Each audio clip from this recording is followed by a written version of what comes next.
Prospect love can cloud judgment, but championships demand clarity. Emmett Sheehan is talented, valuable, and important to the Los Angeles Dodgers organization. But today we're diving deep into why that doesn't automatically put him off limits in trade talks, why the Dodgers might actually be willing to move one of their most promising young pitchers, and what that reveals about how championship organizations make difficult decisions that separate contenders from dynasties.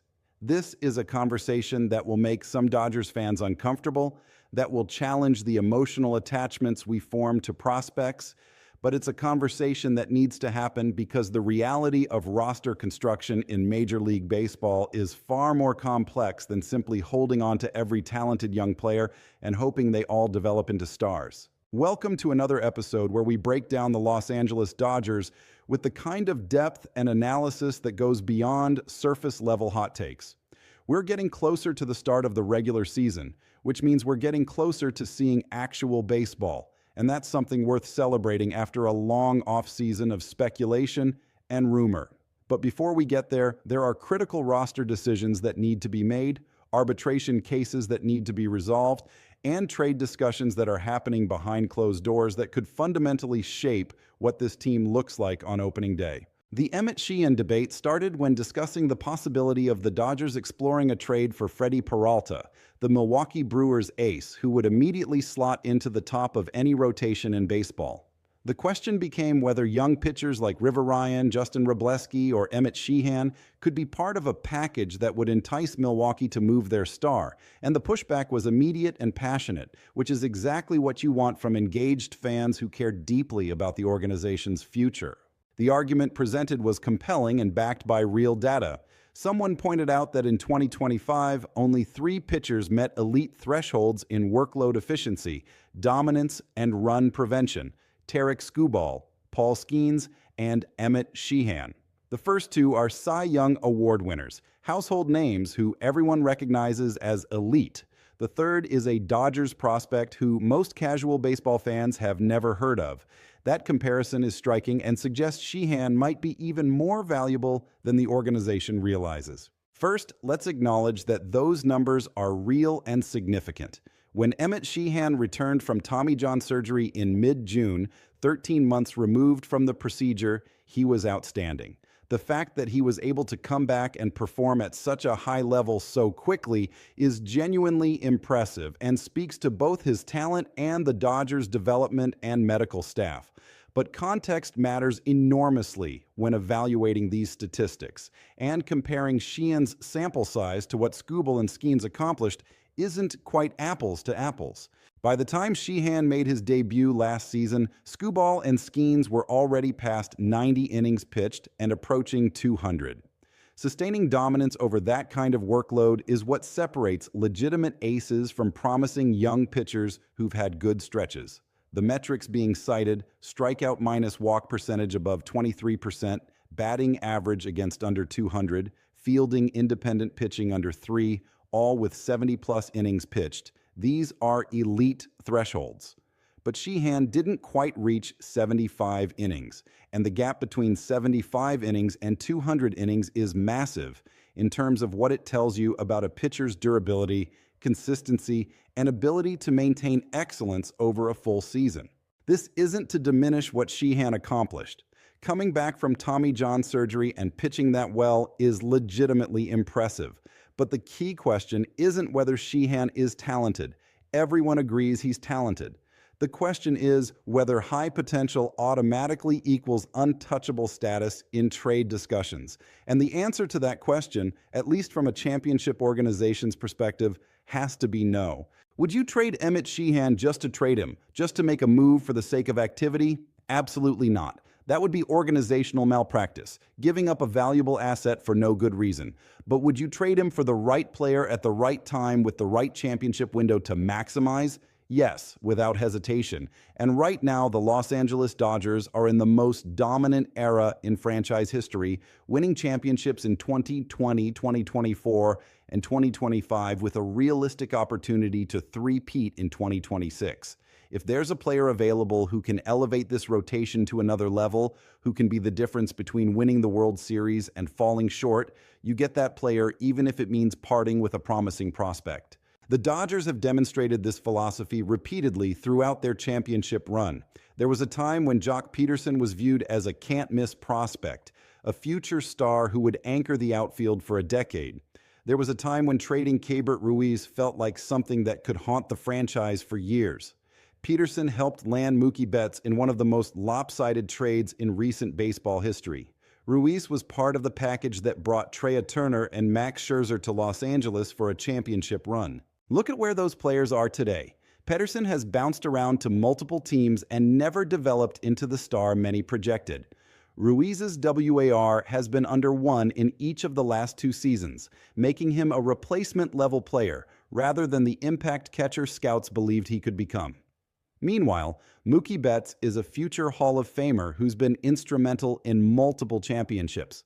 Turner and Scherzer helped the Dodgers win it all. Those trades, which seemed risky at the time and generated significant prospect-hugging criticism, proved to be absolute home runs for the organization. The lesson is clear. Prospects matter, cost control matters for teams operating on tight budgets. But what matters most for the Dodgers are championship windows. Emmett Sheehan is valuable, which is precisely why teams would ask about him in trade discussions. But he's not untouchable because the right trade could help this franchise go from really good to historically dominant. There are exactly 2 players on the current Dodgers roster who should generate an immediate phone hang-up if another team inquires: Shohei Ohtani and Yoshinobu Yamamoto. Everyone else, and this includes Mookie Betts, Freddie Freeman, and yes, Emmett Sheehan, everyone else should at least generate a conversation about what it would take. That doesn't mean you trade those players, but you listen to see what's available and whether there's an opportunity to improve the organization. The Dodgers' track record with these decisions is exceptional. They haven't made a string of terrible prospect trades that came back to haunt them. With the exception of Yordan Alvarez, who's become a star in Houston, most of the prospects the Dodgers have moved have either failed to develop or become replacement-level players. Meanwhile, the established major league talent they've acquired has won championships. That's not luck or accident. That's sophisticated organizational decision-making that prioritizes proven production over projected potential. Here's the fundamental truth that prospect huggers need to understand. Major league production is major league production, with no speculation required. Emmett Sheehan has performed at the major league level, and that performance has been impressive. But it's been over a relatively short window, essentially 2 partial seasons in 2023 and 2025. Compare that to someone like Freddie Peralta, who's been an elite pitcher for multiple full seasons, who's proven he can maintain excellence over 200 innings, who's shown he can perform in the playoffs when the pressure is highest. Those are different commodities with different levels of certainty. The Dodgers are one of the few teams in baseball that can afford to make these kinds of trades because of their organizational depth. If you trade Emmett Sheehan, you have River Ryan, Justin Robleski, Bobby Miller when healthy, Landon Knack, and other arms waiting for opportunities. You have a pipeline full of pitching talent constantly flowing through the system. Teams like the Angels or the Rockies can't afford to trade their top pitching prospects because they don't have quality replacements waiting. The Dodgers have built organizational depth that allows them to turn over roster spots without catastrophic drop-offs in performance. This organizational philosophy extends throughout the entire roster construction process. The Dodgers don't put all their eggs in one basket, hoping a single prospect becomes their salvation. They create competition at every position, understanding that having multiple players capable of contributing is more valuable than having one supposed superstar and nothing behind him. When Gavin Stone emerged, when River Ryan showed promise, when Robleski pitched well in limited opportunities, the Dodgers didn't anoint any of them as untouchable. They continued building depth and exploring upgrades. The comparison between what the Dodgers do and how other organizations operate is stark. Many teams, particularly smaller market franchises, approach prospects with a scarcity mindset. They identify their 1 or 2 best prospects and refuse to trade them under any circumstances, convinced that those players represent their only path to contention. Then, when those prospects fail to develop or get injured or simply don't pan out, the organization is left with nothing. The Dodgers operate from abundance. constantly acquiring talent through multiple channels and never becoming so attached to any single player that they miss opportunities to improve. If you're an Angels fan and your organization makes a prospect trade, there's no faith it will work out because the Angels have consistently failed at both player development and major league roster construction. If you're a Dodgers fan and your organization makes a prospect trade, history suggests it's probably a smart move that will contribute to winning championships. That organizational credibility matters enormously and should factor into how fans evaluate these decisions. The bullpen situation heading into 2026 provides another example of how the Dodgers create depth and manage risk. They successfully avoided arbitration with Brusdar Graterol, bringing back the hard-throwing right-hander on a one-year deal worth $2.8 million, the same salary he earned last season despite not pitching at all in 2025 due to shoulder labrum surgery. That's a classic Dodgers move, minimal financial risk on a player with elite upside who might contribute significantly if healthy. Graterol, when available, is a legitimate late-inning weapon with a career 2.69 ERA and the ability to dominate right-handed hitters. The Dodgers bullpen desperately missed that presence last season when Blake Trinan wasn't himself. Kirby Yates struggled after signing as a free agent, and injuries decimated the relief corps. If the Dodgers can get anything resembling Graterol's best performance, he becomes a valuable 7th or 8th inning option, setting up the new closer Edwin Diaz. But here's the key. The Dodgers aren't counting on Graterol being available. They're not building their entire bullpen strategy around the hope that he stays healthy. They've added Tanner Scott, they've signed other relievers, they have depth options waiting in the minors. Graterol is a bonus, a low-risk bet that costs essentially nothing for an organization with the Dodgers' resources. If he's healthy and effective, fantastic. If he gets hurt again or can't find his previous form, they move on without significant consequence. This is sophisticated roster management that understands risk and reward, that doesn't put the organization in positions where a single injury or underperformance derails championship aspirations. The same philosophy applies to trading prospects. If you have depth behind them, if you're not entirely dependent on their development, then you can afford to trade them for established talent without destroying your future. The bullpen is the perfect example of how unpredictable baseball can be and why organizations need depth at every position. No matter how smart your front office, how advanced your analytics, how thorough your scouting, relief pitchers are the most impossible to predict players in the entire sport. You kind of know what to expect from established position players. Max Muncy is going to hit 25 to 35 home runs and get on base at a high rate. Mookie Betts is going to be an MVP caliber player providing elite production, but with relievers, nobody knows anything with certainty. Blake Trinan could be fantastic or terrible or anywhere in between. Same with Brusdar Graterol, who hasn't been available really at all over the last couple of seasons, but could absolutely be dominant if he stays healthy. Even Edwin Diaz, the new closer who's been in the league for 6 years, has had 3 excellent seasons and 3 mediocre or poor ones. You're never entirely sure what you're getting from the bullpen, which is why depth and flexibility matter so much. Alex Vezia is oddly valuable specifically because he's one of the few relievers who consistently performs at the same level year after year, providing reliability in a position group defined by volatility. But even with Vezia's consistency, the Dodgers aren't relying on him alone. They're building depth with multiple options so that when the inevitable struggles happen with some relievers, others can pick up the slack. The Dodgers still have 3 arbitration-eligible players to settle with: Anthony Banda, Alex Vezia, and Brock Stewart. Not all these decisions should be automatic, and thinking critically about which players to retain versus which to let go is part of smart roster management. Anthony Banda feels like the safest bet, a reliable left-hander who made 71 appearances with a 3.18 ERA. He's not flashy, doesn't generate headlines, but he's valuable for exactly the kind of middle relief work that championship teams need. Banda is also incredibly popular with a significant portion of the fan base, which isn't irrelevant when making roster decisions.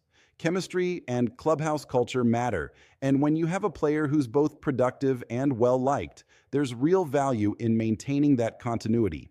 Banda is a perfect example of a player who bounced around early in his career before finding the right organizational fit with the Dodgers, who identified what he does well and maximized those strengths while minimizing his weaknesses. Alex Vesia is interesting as solid organizational depth who provides professional at-bats and competent outfield defense, but nothing that screams irreplaceable. He's useful but replaceable, the kind of player you can probably find again if necessary. The decision on Vesia likely comes down to whether the Dodgers believe they can upgrade that roster spot through free agency, trades, or internal options. If they're confident they can find equivalent or better production elsewhere, letting Vesia go makes sense. If they value the known commodity and organizational familiarity, bringing him back at a reasonable price works too. Brock Stewart is the most complicated case because when healthy with Minnesota, he was outstanding, posting a 2.63 ERA across 43 appearances. The Dodgers traded for him hoping he'd be part of their bullpen solution, but shoulder surgery cut his season short and he barely pitched for Los Angeles. This decision comes down entirely to medical confidence. If the Dodgers medical staff believes Stewart will be fully healthy for 2026 and can return to his Minnesota form, he's absolutely worth keeping. If there are concerns about his recovery or durability, moving on makes sense. The arbitration process for these players is straightforward. Both sides submit salary figures, and if they can't reach an agreement, an arbitrator chooses one side's number or the other, with nothing in between. For players like Vesia and Stewart with limited sample sizes and uncertain roles, there's incentive to accept team-friendly deals to stay with a championship organization rather than risk arbitration that might result in them being non-tendered and hitting free agency with limited markets. What ties all these roster decisions together, whether we're talking about potentially trading Emmett Sheehan, managing bullpen arbitration cases, or evaluating which depth players to retain, is organizational philosophy centered on maximizing championship windows rather than prospect hoarding or sentimentality. The Dodgers are in the middle of a historic run with back-to-back championships and realistic aspirations for a three-peat. Every decision should be evaluated through that lens. Does this make us better positioned to win the World Series in 2026? If trading Emmett Sheehan for Freddie Peralta makes the rotation better, you make that trade. If bringing back Anthony Banda on a reasonable arbitration salary maintains bullpen depth, you do it. If letting Alex Vesia walk creates roster flexibility to pursue other upgrades, that might be the right call. There's no formula that works for every situation, no rigid rules that apply universally. What matters is having clear organizational priorities and making decisions that align with those priorities rather than emotional attachments to individual players. The World Baseball Classic is approaching, spring training is around the corner, and actual meaningful baseball will be here before we know it. The Dodgers are one day closer to pitchers and catchers reporting, one day closer to the games that matter. And when that season begins, the roster decisions being made right now will determine whether this team has what it takes to achieve something truly historic, a three-peat that would cement this era as the greatest in franchise history. For fans, the challenge is trusting organizational decision-making, even when it conflicts with personal attachments to prospects or favorite players. Emmett Sheehan might develop into an ace who anchors the Dodgers' rotation for a decade, or he might be the piece that brings back Freddie Peralta and delivers another championship. Both outcomes are valid, both represent organizational success, and the Dodgers' track record suggests they'll make the right call regardless of which path they choose. What do you think about the possibility of trading Emmett Sheehan? Is he untouchable, or would you move him for the right established ace? How should the Dodgers handle their remaining arbitration cases with Banda, Vesia, and Stewart? And most importantly, what moves do you want to see before opening day that would maximize this team's championship potential? Drop your thoughts in the comments, hit that subscribe button, and let's keep this conversation going as we count down to another season of Dodgers baseball.